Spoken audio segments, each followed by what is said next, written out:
ఆర్మూర్ నుండి నిర్మల్ ఆదిలాబాద్ వరకు అందరూ బీజేపీ ఎమ్మెల్యేలే ఎంపీలే. మరి రైలు మార్గం ఎందుకు రాలేకపోతుంది అని మాజీ మంత్రి అరవింద్ తీవ్రంగా ధ్వజమెత్తారు. శనివారం నిర్మల్లో విలేకరుల సమావేశం మాట్లాడారు.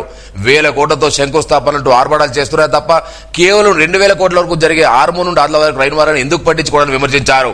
తెలంగాణలో రైలు మార్గం లేని ఒకే జిల్లా నిర్మలని, ఈ జిల్లాకు రైలు సౌకర్యం కల్పించడం బీజేపీ ఎంపీలు అలసత్వం వహిస్తున్నారని మండిపడ్డారు.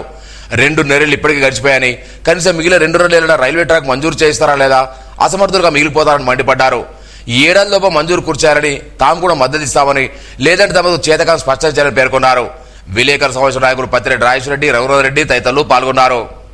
Adilabad MLA BJP, Armoor MLA BJP, Nizamabad MLA BJP, Kamareddy MLA BJP, Nizamabad MP BJP. మరి తోవంతా బీజేపీ ఉండి ఏడబోతేడ మోడీ గారు 30,000 కోట్లు, 40,000 కోట్లు, 50,000 కోట్లు శంకుస్థాపనలు. మరి ఇక్కడ ఆదిలాబాద్ టు ఆర్మూర్ 100 కిలోమీటర్లు. ఇది దీనికి అంతా బట్టి అనుకుంటా 1800-1500 కోట్లు అవుతుంది. పటాన్ చెరువు వరకు కొండపోతుంది, అది వేరే పటాన్ చెరువు వరకు తర్వాత ఎప్పుడైనా చేసుకుని నీకు అవసరం ఉంది. మేము అడిగేది ఆర్మూర్ టు ఆదిలాబాద్ 100 కిలోమీటర్ల లైన్ కలిపితే ఒక నిర్మల్ జిల్లాకే ఇప్పుడు మనకు రైల్వే ట్రాక్ లేదు, అన్ని జిల్లాలకు ఉన్నది. కొత్త జిల్లాలకు కూడా ఆల్మోస్ట్ మెజార్టీ జిల్లాలకు రైల్వే ట్రాక్ ఉంది, ఒక మన నిర్మల్ జిల్లాకి లేదు. మరి ఇది ఇన్నిసార్లు మరి ఇంతమంది ఉండి మీరు మోడీ గారు మొన్న వచ్చి 8,000 కోట్లు 9,000 కోట్లు, మరి దీనికి ఒక 2,000 కోట్లు 3,000 కోట్ల ఫౌండేషన్ ఇప్పుడు ఇయ్యగానే మాయల ఫకీర్ సినిమాలో హోమ్ భీమ్ అనేది తయారవుతుంది ట్రాక్. అది దానికి ఎంత సంవత్సరాలు కష్టపడాలా, ల్యాండ్ ఎక్వేషను, టెండరు, ఇదంతా కావాలంటే ఇవాళ మనం చూస్తున్న మనోహరాబాద్ టు కరీంనగర్ ఎన్ని సంవత్సరాలు అయింది, ఇప్పటికీ రైలు నడుస్తలేదు. నేను చూసినాం లాస్ట్ టైం కేసీఆర్ గారు ఉన్నప్పుడు ఎప్పుడు అడుగుతూనే ఉండే. ఆయన టర్మ్ 5 ఏళ్ళు ముఖ్యమంత్రిగా పోయింది, 10 ఏళ్ళు పోయింది, ఇప్పటికి కూడా ట్రైన్ నడుస్తలేదు అక్కడికి.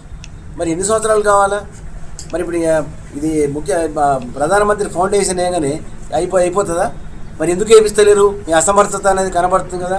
అప్పుడు మేము ఉన్నప్పుడు కూడా 50-50 గవర్నమెంట్ 50% నిధులు ఇస్తుంది, 50% కేంద్ర ప్రభుత్వం ఇవ్వాలా. ఆ స్కీమ్లో పెట్టడానికి మేము కూడా రైల్వే మినిస్టర్కు ఇచ్చేచ్చినాం. అతిగతి లేదు.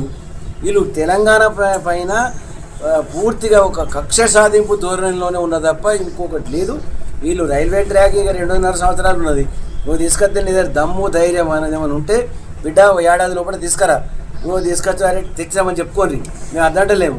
దాన్ని కూడా మేము కూడా మీకు థ్యాంక్స్ చెప్తాము.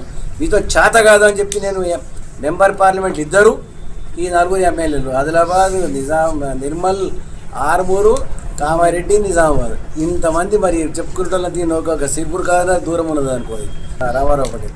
అందుకోసం 8 మంది ఇటే ఉన్నారు. 8 మంది ఉండి 2 ఎంపీలు ఉండి కూడా మీరు చేస్తలేరంటే మీ అసమర్థత కనబడుతుంది.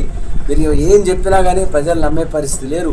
ఇంత అవకాశం ప్రజలు ఇచ్చినా కూడా మీరు చేస్తలేరంటే మీరు జీవితంలో ఫెయిల్యూర్ అనే ముద్ర మీరు తీసుకొని పోవడం తప్ప ఇంకో